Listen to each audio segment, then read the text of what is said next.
جب کوئی پچھلا وارث کسی قیدی کی ملاقات پہ جاتا ہے, جانتے ہو کیا لے کے جاتا ہے؟ کچھ پھل, کچھ کھانے کا سامان, کچھ کپڑے, کچھ دل بہلانے والی چیزیں. یار ہمارا اپنا قید میں ہے, اس کے لیے کچھ کھانے کا سامان لے جائیں, اس کے لیے کچھ کپڑے لے جائیں, اس کے لیے اس کا دل بہلانے کے لیے کچھ پھول لے جائیں, اس کا دل بہلانے کے لیے کچھ کھانے کا سامان لے جائیں. مجھے عزت حسین کی قسم 14 سال میں واحد مظلوم ہے میرے یہ مولا, جنہیں جو بھی جب بھی ملنے آیا وہ کبھی تازیانہ لے کے آیا, وہ کبھی نیزہ لے کے آیا, وہ کبھی تلوار کا دستہ. جوان کے ہاتھ پکڑ لو, ہاتھ پکڑ لو میرے بھائی کے.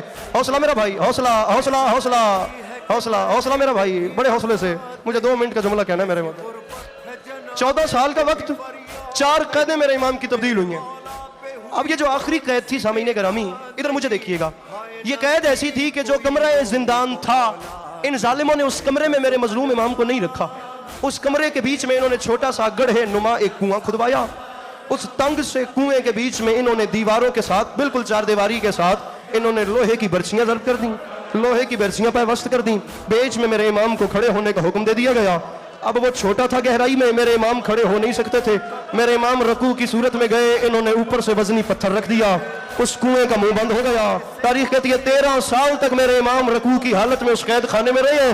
جملہ علی عباس کا ہو تو بے شک نہ رہیے گا, جملہ میرے امام زمانہ کا, اس زبان کے ہاتھوں میں کنٹرول کیجئے گا میرا بھائی. میں جملہ امام زمانہ کا پڑھنا چاہ رہا ہوں. میرے امام پردہ غیب سے زیارت نہ, یہ میں فرماتے دنیا والوں, میرا سلام ہے اس غریب قیدی پر جو زندان میں کروٹ بدلتا تھا تو برچیاں اس کے پہلو میں پیوست ہو جاتی تھیں. اللہ اکبر. جو ماتم نہیں کر سکتا وہ سر نیچے کر لے, جو کر سکتا ہے وہ سر پہ ماتم کرے. یہ علی کی بیٹیوں کی سنت ہے, یہ ان بہنوں کی سنت ہے جن کے ہاتھ پہ سے گردن باندھ دیے گئے تھے. میرے مولا جوانی سلامت رکھے میرا بھائی. کس درد سے رو رہے ہو؟ یہ ان آنکھوں پہ میرے مولا اپنا رحم فرمائے, بڑے حوصلے کے ساتھ, بڑے صبر کے ساتھ. میرے مولا آپ کو سلامت رکھے. میرے امام کو اس کنویں نما قید خانے میں ان ظالموں نے قید کر دیا. اب اس کنویں کے اوپر جو کمرہ تھا اس میں ایک روزن تھا, اس میں ایک روشن دان تھا, اس میں ایک کھڑکی تھی, اس میں ایک روشن دان نما ایک روزن, کچھ سلاخیں لگی ہوئی تھیں. جو سلاخیں دوسری جانب سے بازار کی ایک گلی میں کھلتی تھیں. بازار سے لوگ دیکھتے تھے تو انہیں ایک جلاد نظر آتا تھا, ایک پہرے دار نظر آتا تھا جو انہوں نے میرے امام کے اس کنویں کے اوپر کھڑا کیا ہوا تھا. وہ جلاد بس اس کمرے میں ہوتا تھا. کسی کو نہیں پتا تھا کہ اس جلاد کے ساتھ اس کمرے کے تہہ خانے میں نیچے کوئی قیدی بھی قید کیا ہوا ہے.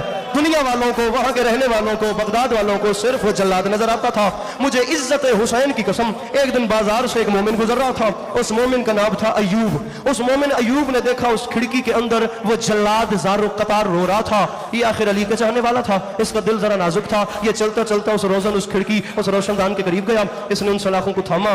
ایوب نے کہا جلاد جہاں تک میری معلومات ہیں, جہاں تک مجھے پتا چلا ہے, جہاں تک میرے سننے میں آیا ہے, یہ ظالم بادشاہ ان لوگوں کو جلاد رکھتا ہے جن کے دل بڑے سخت ہوتے ہیں. میرے بھائی یہ لائٹ بند کر دیجئے گا میرے محترم. یہ ان لوگوں کو زندان کا, میرے مولا آپ کا گریہ قبول فرمائے, یہ ان لوگوں کو زندان پہ پہرے دار رکھتا ہے جن کے دل بڑے سخت ہوتے ہیں, جن کے اندر انسانی ہمدردی نہیں ہوتی, جن کے اندر انسان کا درد محسوس کرنے والی حس نہیں ہوتی, جن کے اندر کوئی انسان کے لیے پیار اور محبت نہیں ہوتی. تو آج زارو قطار رو کیوں رہا ہے کہ بلا تاریخ کے فکرے. اس جلاد نے اپنے منہ پہ ماتم کیا. اس نے منہ پہ ماتم کر کے کہا مومن میں تجھے کیا بتاؤں, مجھے 13 سال ہو گئے اس قید خانے میں. اندر ایک 14 سال سے قید غریب کوئی قیدی ہے. 13 سال سے اس قیدی نے مجھ سے بات نہیں کی, اس نے مجھ سے کبھی کچھ کلام نہیں کیا. میں صبح آتا ہوں وہ فقط اندر سے مجھے سلام کرتا ہے, میں شام کو جاتا ہوں وہ اندر سے فقط مجھے خدا حافظ کرتا ہے. اس نے 13 سال میں مجھ سے کوئی بات نہیں کی. آج 13 سال میں پہلی بار اس نے مجھ سے ایک سوال کیا ہے. اس نے مجھے کہا میں غریب قیدی ہوں, میں نے تجھ سے کبھی کچھ مانگا نہیں ہے, مجھے خالی نہ لوٹانا, مجھے صرف اتنا بتا تیرے گھر کوئی چھوٹی بیٹی ہے, تیرے گھر کوئی نہیں آتا ماتم تو سر نیچے کر لے وہ بندہ جسے آتا ہے ماتم مولا رضا کو پرسہ پیش کرے. تیرے گھر کوئی چھوٹی بیٹی ہے؟ میں نے کہا قیدی میرے گھر چھوٹی بیٹی ہے, اگر میری غربت کا واسطہ مانتا ہے تو اپنی بیٹی کو زندان میں لے آتا ہے. اس جلاد نے کہا مجھے موت آ جاتی, میں مر جاتا, میں قیدی کے جملے نہ سنتا. میں نے کہا میری بیٹی اور یہ زندان کہاں, میں اپنی بیٹی یہاں کیوں لاؤں؟ بغداد کی زمین میں زلزلہ آیا. ایوب مومن سے اس جلاد نے کہا مومن اس قیدی کی بات سن کے میرا جگر پھٹ گیا. اس نے مجھے کہا خدا کے نام پہ کبھی کچھ نہیں مانگا, چند لمحے کے لیے اپنی بیٹی لے آ, میں بیٹیوں کی آواز سننے کو ترس گیا ہوں, اور میری 18 بیٹیاں مدینے میں میری راہ دیکھ نہیں ہے. اللہ اکبر, اللہ اکبر. جو بیٹیوں کے والد بیٹھے سر اٹھائیں, خدا را جنہیں خدا کی ذات نے بیٹی جیسی رحمت سے نوازا وہ ایک بار ماتم کریں, میرے امام کو گریہ پیش کریں.